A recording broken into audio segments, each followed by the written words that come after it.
Créer les conditions optimales favorables à la stabilité du Bénin, au renforcement d'une paix sociale durable et à l'amélioration de la sécurité humaine. C'est l'objectif de cet atelier de validation de la stratégie nationale de prévention de l'extrémisme violent.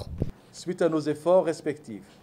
la meilleure récompense collective et même individuelle, selon le degré d'implication de chacun,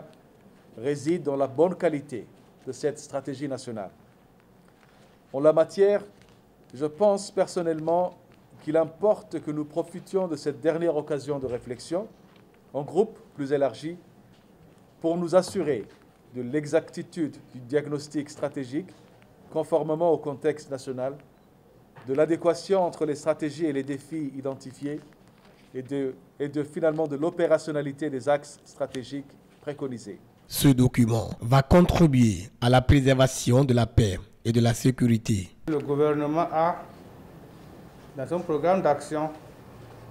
opté pour le renforcement de la sécurité intérieure et de la défense du territoire par une protection adéquate des biens et des personnes. C'est dans ce cadre qu'à l'issue de l'atelier d'élaboration de la feuille de route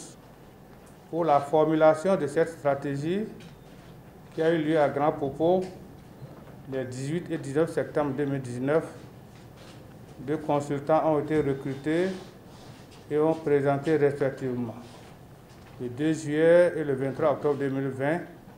au ministère de l'Intérieur et de la Sécurité publique la note de cadrage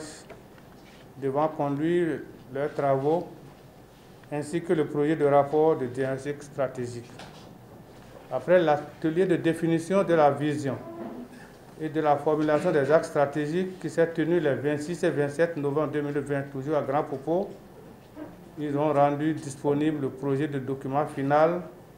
de la stratégie nationale de prévention de l'extrémisme violent et ses plans d'action en tenant compte des recommandations et autres observations issues des travaux. C'est donc pour soumettre à votre appréciation ces différents documents en vue de leur validation